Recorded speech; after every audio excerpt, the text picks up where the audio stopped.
Hi everyone. Today I'm going live with Adriana and we're going to talk about her coaching niche and ADHD and overall regulating the nervous system. Okay, so I'm going to try to get her in here.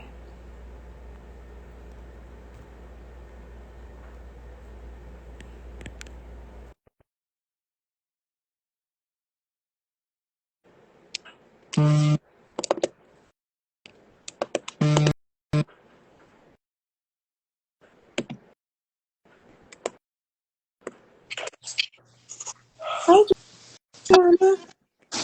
How are you? Good. How are you? It's a little choppy. I didn't understand everything you said. My sound is choppy. Can you hear me? Yeah, Okay. Is it still choppy? I think it's fine. Okay, let me see. All right. I think I got it. How are you today? Here, I'm going to talk so that we can test it for a little bit. I'm very well. Um, all right, just let at any point if it gets you can please let me know because I can't hear it on my end. Like when you said the word choppy twice, it blanked out. Really? Oh man, But I mean, most of it is fine. Say choppy again. choppy. Okay. For some reason, it was that word that you said it twice and both times, but it's fine right now. Hmm. Okay, if it keeps messing up, then maybe we can do this another day just in case, so that way it doesn't mess up the audio for the time. When I talked just now, how was it? There was like a little bit of a fade out, but Hmm, that's weird. I'm not sure what's happening. Hold on. Yeah, try are it. you using an external microphone? Mm-mm. No, let me see. But I'm gonna say a couple more sentences and you let me know how it's working. But how are you doing? I haven't talked to you face to face in so long. How's it going? I'm very well, thank you. Just busy, getting ready for my trip. I was just about to ask you that. I was gonna say, like, are you getting ready for your trip? Because I know it's coming up. For 42 days, and who's counting? Wow. Oh my gosh, that's so exciting. So that'll be in August? August 28th, I leave, and I don't come back until October 1st. Wow. Oh my gosh. You must be so excited. I am. The idea that it's going to take me 44 hours from the time I leave my house to the time I get to Bali. I'm like, Is that how long it takes? that's not how long it takes. There's a 20-hour layover, but it's basically Mm. two 12-hour flights because I land in Istanbul for 12 hours, and then from Istanbul to Bali is another like 12 hours. Wow. And you're going by yourself, right? All by myself, Oh, solo trip. Oh my goodness. That sounds amazing. directionally challenged my whole life. But you got this. You planned it out. I'm so excited. I can't wait to see pictures and videos from your trip and hear all about it. Yeah, I'm not a good vlogger, so I was thinking like I really should challenge myself to vlog the whole thing, so Yeah, that that would. Oh my gosh, my first trip to Bali. That would be great. I would watch it. I can't my wait. first solo trip anywhere. Oh my gosh, so many firsts. First solo trip, first trip to Bali, first vlogging experience. I'm not a good vlogger either. I'll admit it really takes like a habit to always like pull your camera out and video. It's like I Right, and part of the trip is about being mindful and present, so there's going to be balance there. right. It's like I'm being mindful that I have to remember to record my trip. But okay, how's the audio? Is it No, choppy? so Was I going in and far out? so good. Yeah, Yeah, we're doing okay. good. Okay, at any point let me know. I know we don't have as much time as we usually do, but that's okay because I really love what you have to say and listening to you talk about your coaching niche. But I'll go ahead and introduce you. Okay, so thank you everyone for your patience. I don't know what happens with my audio sometimes. It has a mind of its own. But so today I'm sitting here on live with Adriana and I met her through our coaching community and her coaching niche is working with people with ADHD and overall regulating the nervous system. So Adriana, Can you tell us a little bit about what got you into coaching and just about what exactly you do with your clients, the services that you offer, and what does it mean to regulate your nervous system? Well, getting into the coaching world was part of self-discovery, trying to figure out what I wanted to do Mhm. with my life. I was just going out of a divorce, and I had been a realtor prior to that, but I've never really enjoyed the financial field. I just did it out of habit. And the divorce prompted me to figure out, what is it that I'm passionate about? And I'm very passionate about helping people, and in my own journey, I realized what a need there is for people with ADHD. Mhm. Uh, in my own self recovery, I discovered that working with my nervous system, learning to regulate it, learning to release trauma from the body helped alleviate most of my ADHD symptoms. Oh, Do I down. follow that? Yeah, I'm sorry, a call came in. I blocked it out. I was saying that in my own discovery, I found that, working with the nervous system, learning to regulate it, helping my body release the trauma that's been stored through my whole life. I had a lot of childhood trauma. Marriage wasn't easy. There's a level of trauma there. Living with ADHD is another level of trauma. So trauma's all upon us. And learning to release it and learning to regulate yourself goes a long way to being able to function. For me, medication became a challenge because I developed hypertension. Mhm. So I no longer wanted to be on a stimulant, and it was very challenging. But once I started regulating my nervous system on a regular basis, practicing yoga several times a week, I just saw the benefits for myself. And I said, I really want to focus on my ADHD community because living with ADHD is trauma in itself. Mhm. I definitely hear you on that one.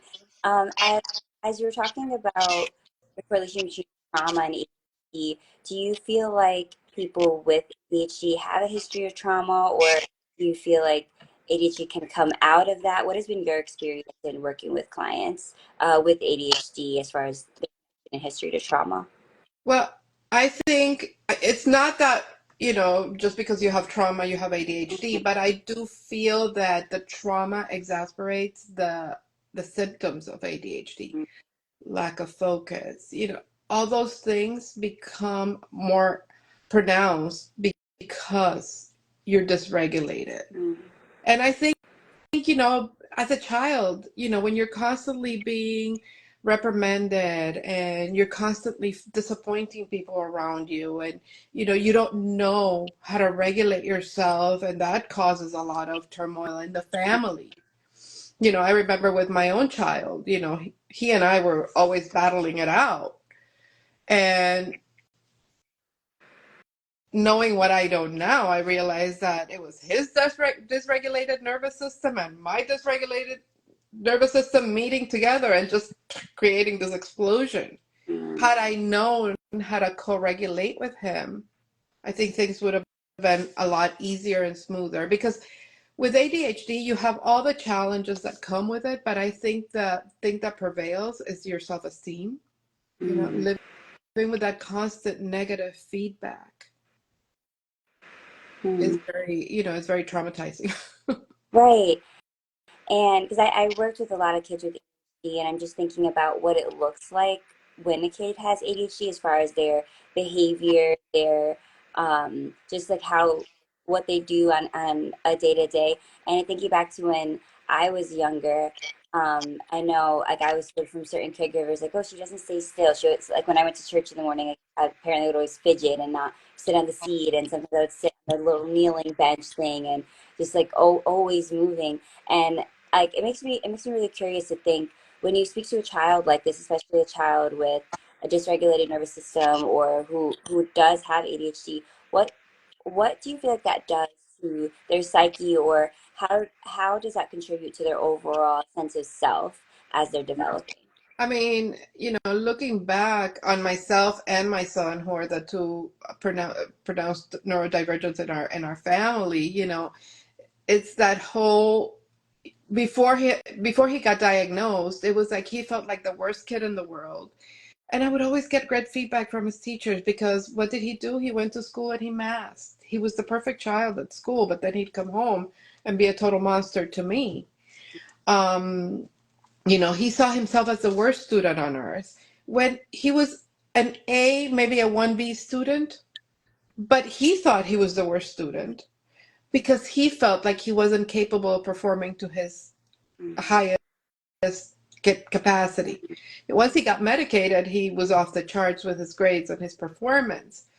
But, I remember when he started, when he graduated at the top 2% of his class. mm, He took all APs in high school, fantastic student at the end, but I remember him telling me a story that he did a community building exercise in college, and they said, if you had to get rid of some part of your personality, what would it be? mm, And he said that kid that is always in trouble. So mm, no matter what his academic achievements were, that child that had been so wounded by being constantly reprimanded still lived in him and it still hurt. And that was mm, really sad for me to realize it. mm, But we have to grow from that. And, he now recognizes how blessed he is. He had a lot of support. So I think his trauma was minimized where I'm a Generation Xer. Back then ADHD didn't even exist. I lived in South America, even less. I had a little bit of dyslexia, and I remember they just chucked it up to me being left-handed. So, there was no information back in my day. So I mm, didn't receive any of the interventions that he was blessed with. And I mm, wish I would have known then what I know now because my parenting would have been completely different. And that's why I want to support parents who are struggling with their children who have ADHD and helping them understand how the nervous system plays a part and how they can help their child, and just recognizing patterns and breaking them mm, will go a long way into creating a family that functions well. mhm, I have I work for a volunteer organization. It's called Listeners, where we go in once a week and we listen to a child. It's not about giving them solutions. It's not about anything other than just giving them 30 minutes of undivided attention. Every month I get together with my peers and we discuss challenges. And there was one particular volunteer, and this just happened like right before the end of the school year. Um, she was complaining about how she has this one child that cannot sit still. mm, And very difficult to have conversations with him. So, I talked a little bit about the nervous system and I gave her a suggestion. I said, why don't you do like breath work? mhm, Breath work is a huge tool that we have for helping regulate the nervous system. So I gave her a game. It's called soccer ball soccer, a cotton ball soccer, where you take you put a cotton ball on a table and you put two markers and then you try to blow the cotton ball on the opposer mm, side. So, and it's just a game, but you're blowing, which is helping regulate without the kid knowing what's happening. So so I suggested this game to her and I suggested that she bring bubbles, so that they play bubbles. And I explained to her how to play that game. And in the next meeting, she came up to me and she was like, "Oh my God, you're not going to believe. Like, it made a total difference." We started the session with playing the game for a few minutes, and then afterwards, we were actually able to have a full conversation. And he noticed that he felt much mm. better. So he went home and he taught it to his dad, and now they regularly play at home. So, something so simple that you're giving the kid the undivided attention because you're engaging in a game with them, but it's helping him regulate. Mm, And there's other things that you can do to help them regulate and help them understand when they're dysregulated. mm.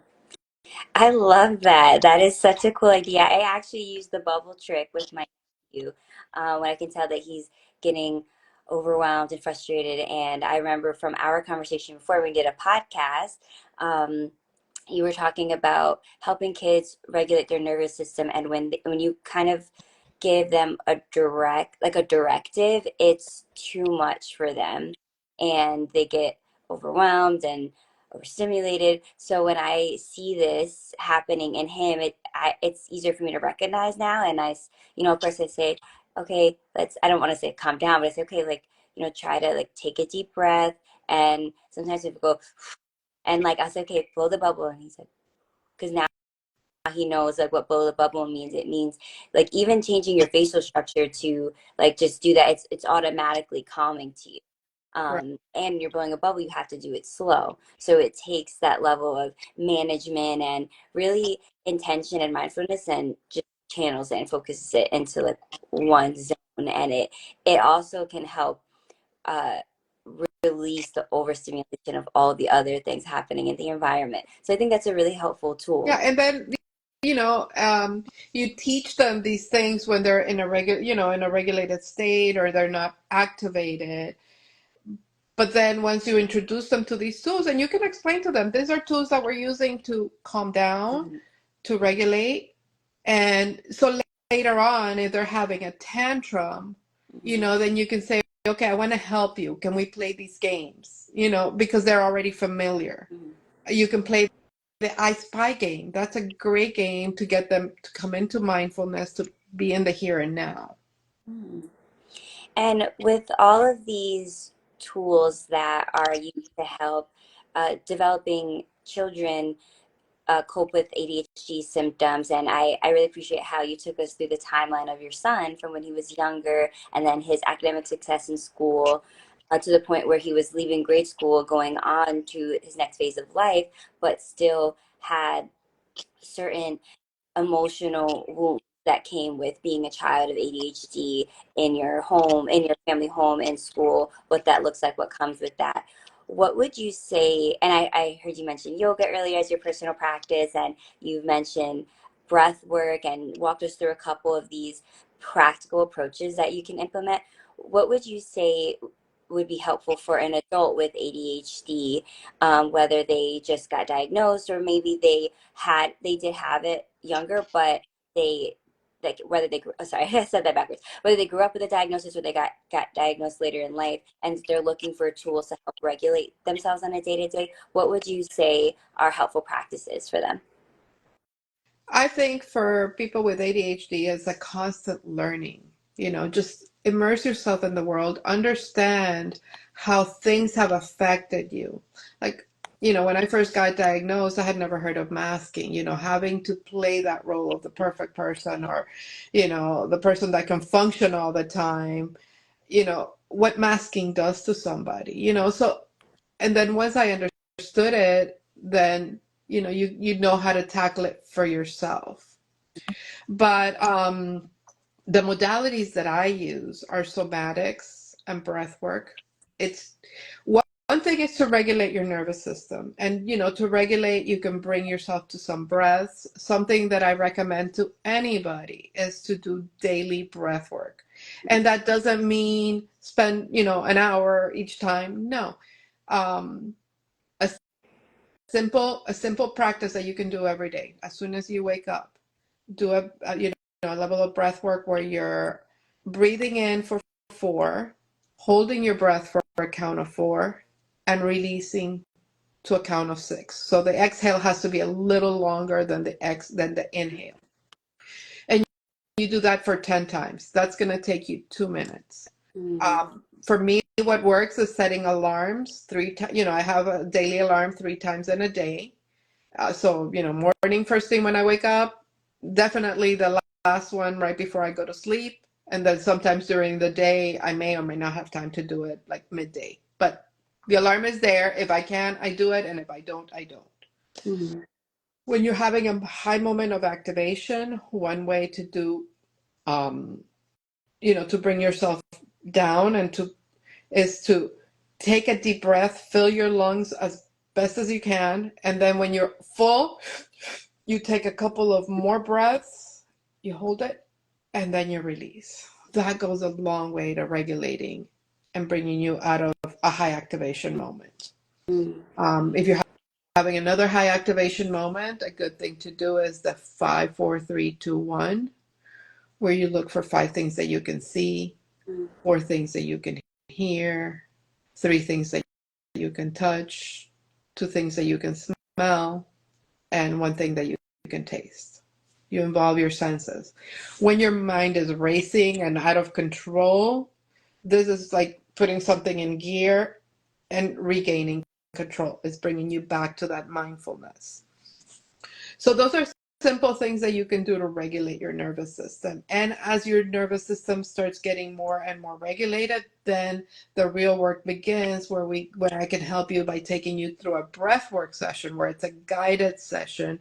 I'm taking you through specific breathing patterns to help you release things that are held in your body. mm, And I'm working with somebody, she's not ADHD, but I'm working with her as a part of a volunteer group. It's called Fearless Women. And it's a group of Jay Shetty coaches that have gotten together to empower women. She recently left an abusive situation. And when I first started working with her, trying to take her into the body to do any type of processing was impossible. mm, Immediately started crying, and I gave her the prescription of 3 times a day, do this breath work, do vagus nerve exercises, and she's been doing that for 4 weeks. Last weekend, we had a session in which I was able to take her into her body, and I could see her releasing mm, the trauma. And when you're working on releasing, um, you know, uh, the people have different types of manifestations. So one big tell that you are releasing trauma is through yawning. mm, Um, some people belch, some people their stomach gurgles, but like in her case, I was able to, like, as we were doing the breath work, she would just go into yawning, mm, and I could see everything coming out of her. And when the session finished, she felt so much better because she had been able to release things that were on the surface. mm. I'm so glad you brought that up about what you do with your clients and bringing them into their body and releasing trauma. I know through, because we've worked together and through our work together, you've taken me through the process of emotion coding, and we also did a breathwork session. So can you tell us a little bit more about what emotion coding is and what it means to not only identify those emotions but release them, and how that feels in how that should feel in your body afterwards, whether it's immediate or the days after. For people, it's different. Okay, so emotion code is a practice. It comes from a book called Emotion Code by Dr. Bradley Nelson. And basically, the premise is that when we have strong emotions and we don't process them, that interrupted manifestation of whatever the emotion was. So, to give you an example, let's say that you're about to get hit by a car and there's something that prevents you from helping yourself, and that car actually hits you. Your normal reaction would have been to push that car away, right? Mm, Or maybe to put your hands out to try and save yourself, but you couldn't. So, that's just, an example.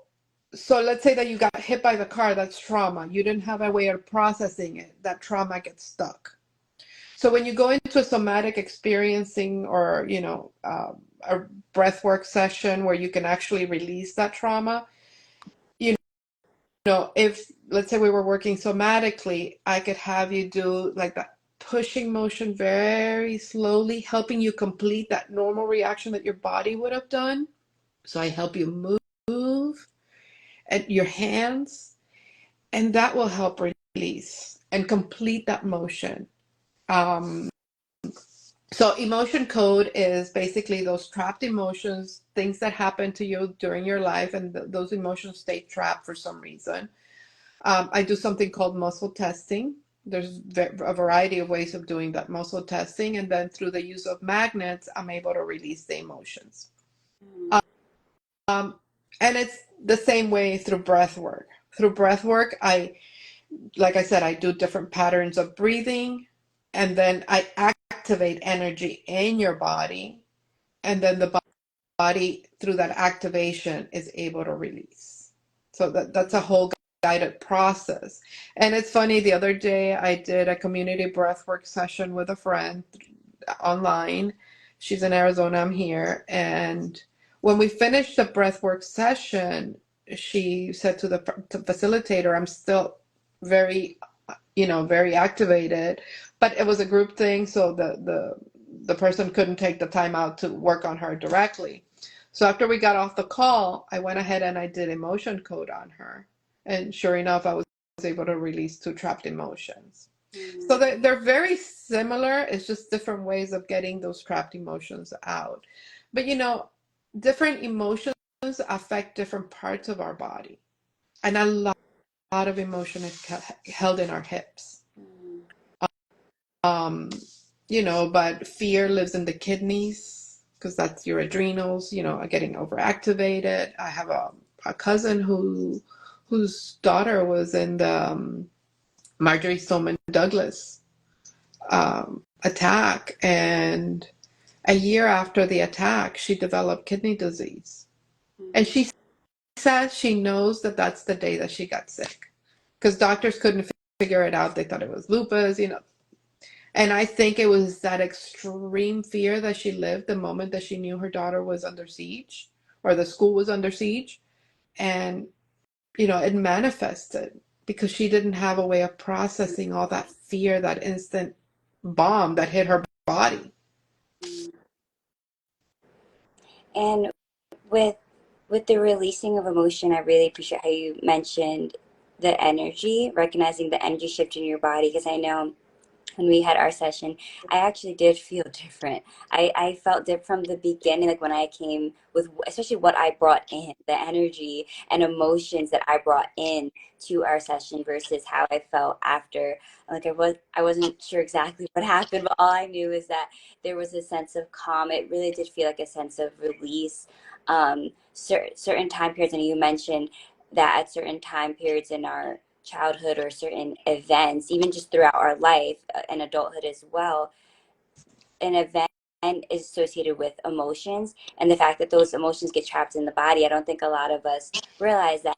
And the way you walked us through how they get trapped in certain organs and where you would feel that tension in the body, it it brings so much awareness and mindfulness to what exactly is happening, like what is happening in our minds and in our body and our lungs, like with the way we breathe. So I know I have received so much value from your work and the breathwork practices, and I really recommend it.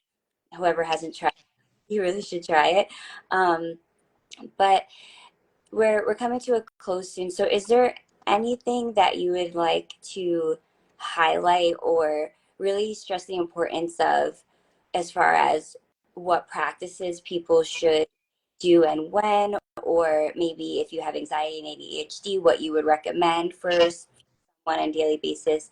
Um, and yeah, just again, is why it's so important that we have these practices regularly. Yeah. Well, a lot of the what's called somatic nowadays, the somatic movements are really yoga based. And I've been doing yoga regularly for the last 2 years now. And I wish I had done it my entire life. So the sooner you can get into yoga, the better.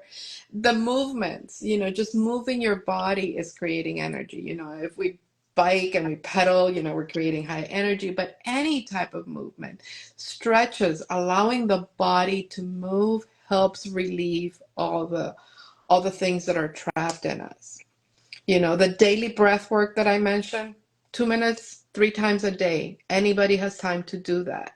And just seeing how doing that regularly allowed that one particular client to be able to now do the more difficult work, which is doing the embodied work. But just those little things in regulating your system, that daily practice goes a long way. And if you're struggling, educate yourself, find the things that are going to make sense to you. If you want more information, you can reach out to me at Focus First Coach. That's my Instagram page. But I'm happy to explain it further. But, the nervous system, taking care of your nervous system and learning to regulate is going to go a long way in alleviating ADHD. It doesn't take it away. Unfortunately, we're gifted with it and it's here for life, but learning different ways to manage it. And for me, dealing with my own trauma Mhm. and releasing all these things has really gone a long way in helping me perform without the medication that I can no longer take. That's so significant that you shared that. I know for me personally, forming a relationship with my ADHD, my anxiety, it has really made all the difference versus like, oh, like here it is, that monster again, here to disrupt my life or get in the way of my schedule.